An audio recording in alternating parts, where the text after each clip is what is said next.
Name is Robert DeArment, and I was in the infantry, World War II, 43 to 46.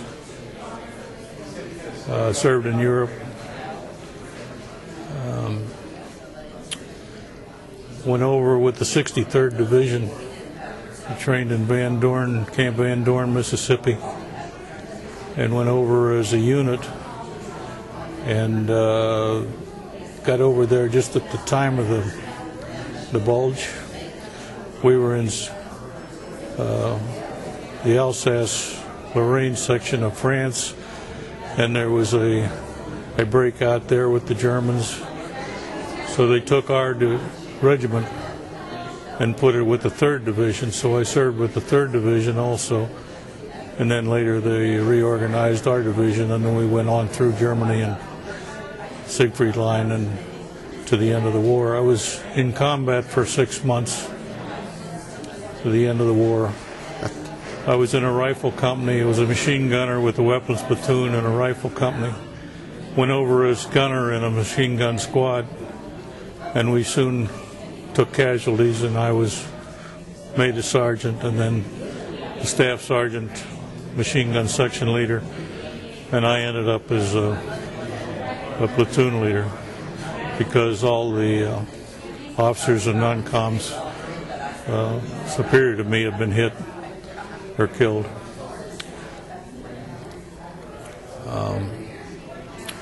Served over there that summer of 45 in the occupation forces, and then went to France, camp, repl depots, we call them, replacement depots. And of course I was just a kid. I was 18 years old when I went in, and I was only 19 when I was in combat.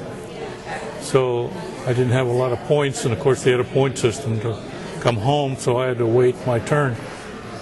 And so I spent about 6 months in that camp in France, outside of Le Havre. But I had an opportunity. I passed to Nice, and I had 10 days there, and also got a furlough to go over to England. Went to London, so it wasn't all bad.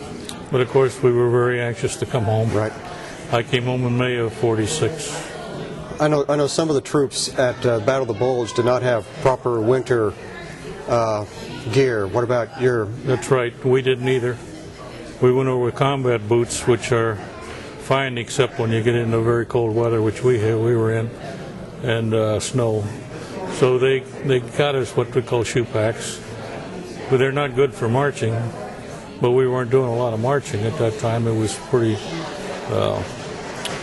close quarters. So, but they did help a lot with the feet. We were losing a lot of guys with trench foot. How often did you sleep out of doors during that period? All the time. That first action at Colmar Pocket that we were in with the 3rd Division, incidentally, we were part of the 3rd Division, and the 3rd Division was in the 1st French Army. Our command went up to the 1st French Army. We were 3 weeks that I never had an opportunity to wash my face, my hands, brush my teeth, change clothes for 3 weeks, and slept on the ground the whole time. One night I almost froze to death because the machine gun squad has 5 members and I was squad leader. So we'd dig in 2 in a hole. Well, the squad leader was the odd man, and I would always get a rifleman to dig in with. And it makes a lot of difference if you have somebody to hang on to in that hole. You share body heat. Right. I got the hole started with this rifleman, and then he got called off to run messages to another unit. And I said, well, when you come back, I'll be here. I'll continue to work on the hole. Of course, we had to do guard, and I had assigned the times for the guard. We pulled 2 hours on.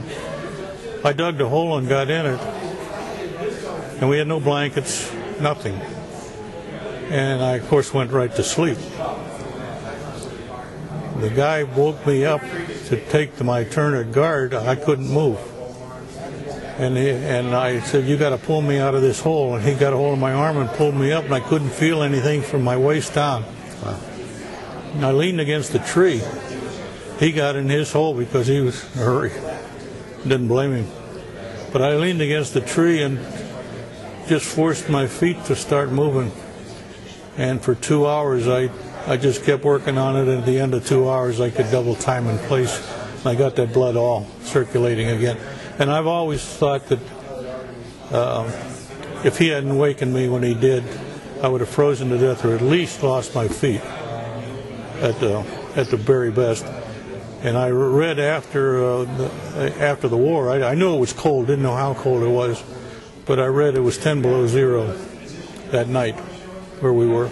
And you were sleeping outside in a hole? In a hole in the ground, with no blankets. They tried to get us blankets, but they didn't that night. Couldn't get to us.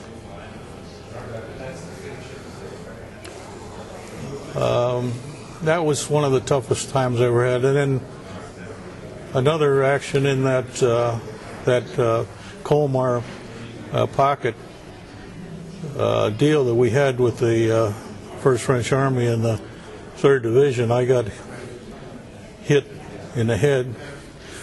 A bullet, a German machine gun opened up, and I was in a hole again. I had the machine gun sitting up in front of me with a carbine leaning across it, and when I heard this German machine gun, it was at dawn. He had sneaked up there during the night in a vineyard right in front of us, and when it started to get light and guys started to move around, they opened up with that machine gun. I heard him fire, and I jumped up, and before I saw him, he saw me, and he threw a burst in that cut that carbine in two, took the bipod out from under the machine gun, and one bullet hit me in the head, in the helmet, and went through and came out behind my ear, and I went over backwards. It was just like getting hit with a ball bat. And the guy in the hole with me looked at me and he said, "My God, you're dead." And I reached up and I come down, I had blood on my hand. So I figured, I saw that helmet with a hole through it, and I figured I had a hole through my head like that helmet did. But actually the helmet had turned the bullet enough that it just nicked me. Wow. And I bled a little bit, but I didn't even get a Purple Heart for that scratch. Wow.